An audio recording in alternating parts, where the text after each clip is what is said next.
Alright, we're out here in the dead of winter in Texas, obviously. Shorts and flip-flops. Okay. I'm going to put in a test raised bed garden here in the backyard. What do we got to plant, Mary? Spinach, green beans, cucumbers, cabbage. Spinach, green beans, cucumbers, cabbage. We also bought a few fruit trees that we're going to pot. The avocado tree. And we got an avocado tree here. We got a couple of plum trees. And Mary, what is this tree? Some kind of orange? Plum? Mandarin tree. And we got some seedlings. I built this raised bed right after Christmas for Mary. And we're putting some landscape cloth down. Okay. Alright, we're going to start out with some potting soil and then some organic compost, which is a fancy word for cow poop. 70-pound bags are fun. Now get on your feet.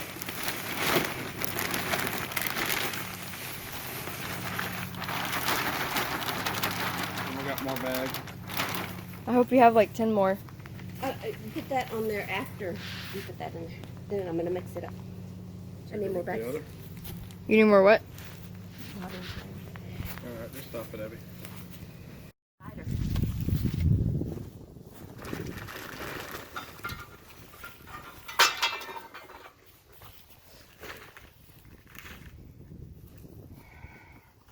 Hey, are you going to do a time lapse with this footage?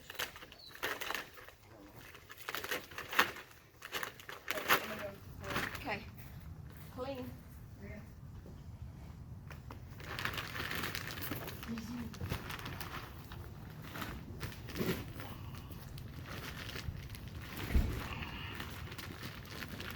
Unlock it.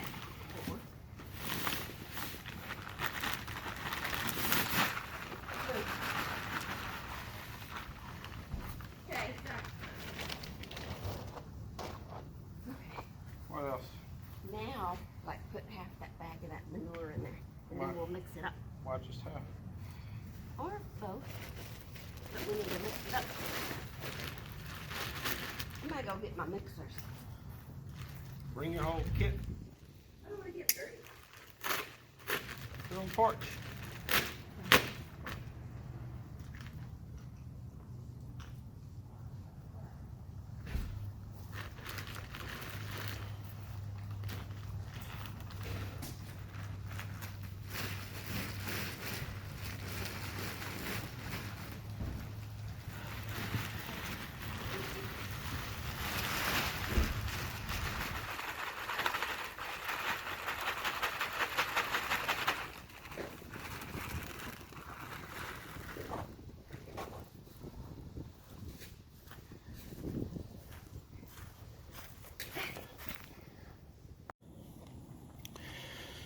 Mary's mixing in the compost and the potting soil together on half of our bed. And we've got some different fertilizers and some other stuff that we're going to add later on.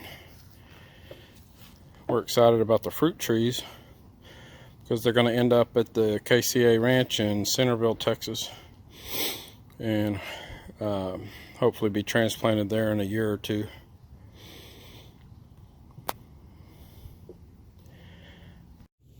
Well, Mama wanted a lot more potting soil and compost and some string, a bunch of other stuff. Maybe even a Whataburger, whatever that is. I gotta look and see if they have that at Lowe's. Anyway, headed to the store so we can finish this raised bed. Man, my back's hurting already with all this potting soil and compost and a few pavers for Mary's bucket containers that we're gonna use. Alright, let's try to get all this loaded up in the beast. My back hurts already. Alright, we're back at it with the raised bed. Got lots of bags of stuff. We've already filled in the second half with a potting soil and compost mix. Got lots of stuff here. And we'll be planting soon. Mix it, Mary, mix it. Alright, we got our first plant in the ground. What is it again, Mary? Spinach. Romaine lettuce. Romaine lettuce. The gift that keeps on giving.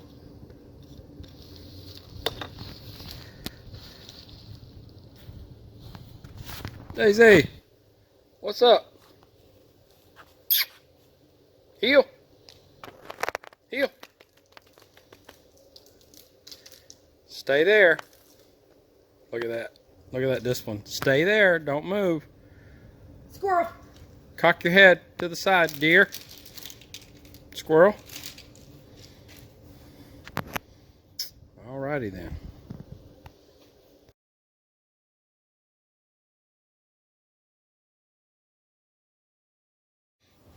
Hey YouTube, we're out here working on the raised bed and decided to make a couple self-wicking garden containers. Obviously we copied the idea because we're not any kind of horticultural geniuses or anything like that.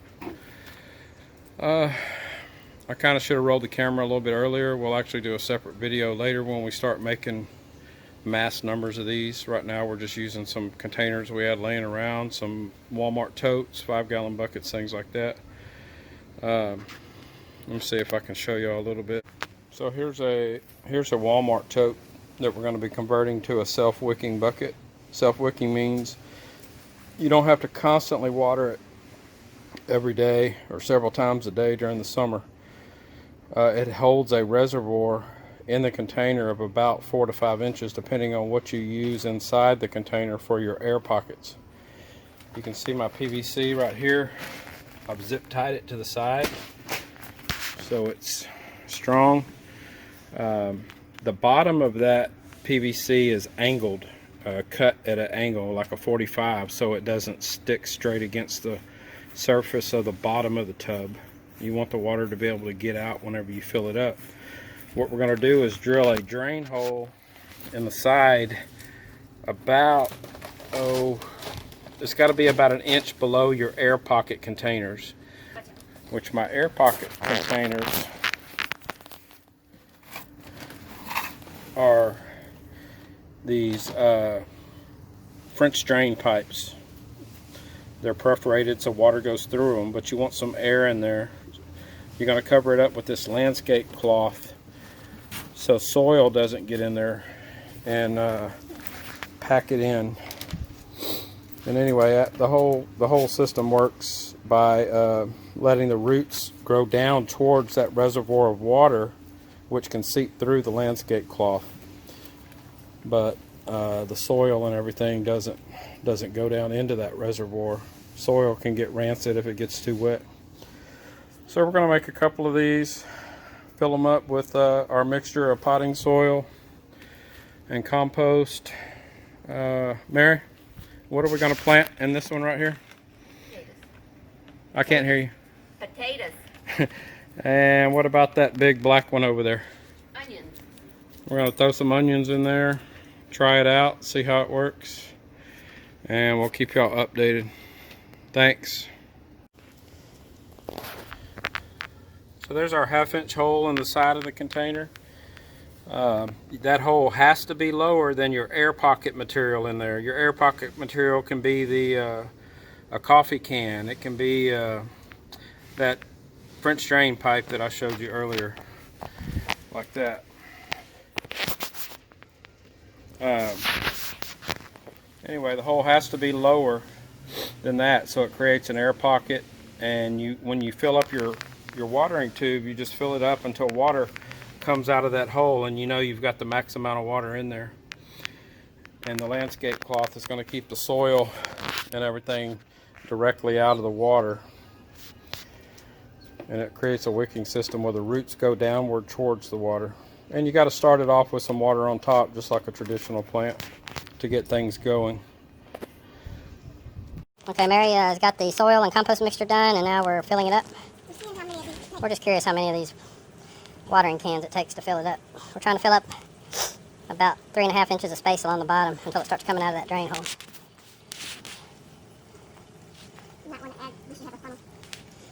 Yeah, this would probably be easier with a little funnel or something stuck in there, but oh well. Poor folks got poor ways. Alright, we're going to try a second can of about, I don't know if it's a gallon or not.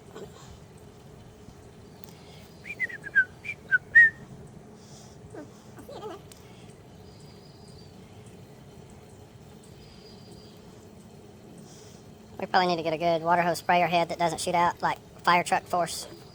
Alright, back for can 3. Alright, let's try our third can. Maybe that'll top us off.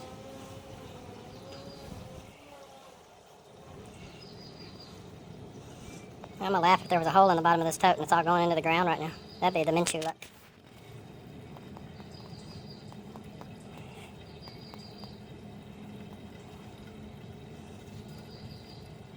Well, I really thought that this would be full by now.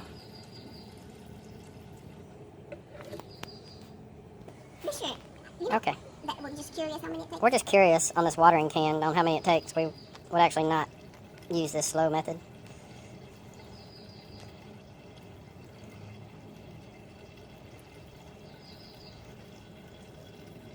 Even though we want to quit right now, we're committed.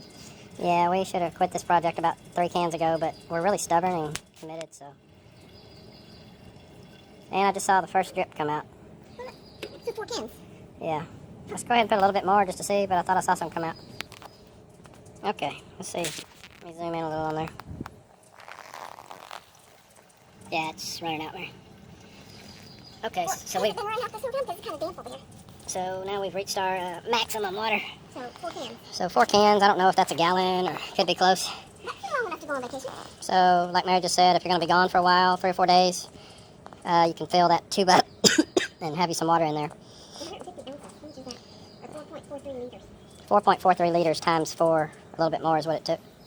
I'm not really into the metric system, so I'll be back. Alright, we're setting up a second wicking tub. We're going to put some onions in it, I believe. We've got 2 pieces of the French drain pipe down at the bottom, a little fertilizer on top after we mix the compost and potting soil together. We've got our wicking tube right here, zip tied to the corner, and hopefully something will grow. Oh, I forgot, over here we got, I believe, 6 potatoes planted. The spacing's probably a little tight. It's supposed to be about 12-inch spacing, but oh well. We planted 2 more potatoes in that corner right there. Okay, we're gonna fill this raised bed up with the water hose. Should be a lot quicker.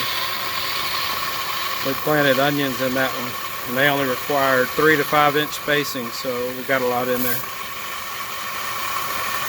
Oh, I'm on the wrong side.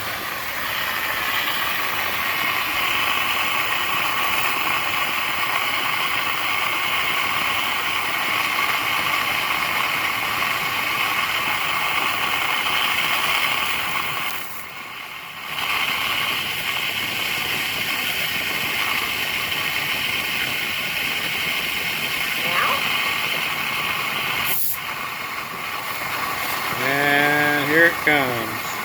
A little bit more. There it goes.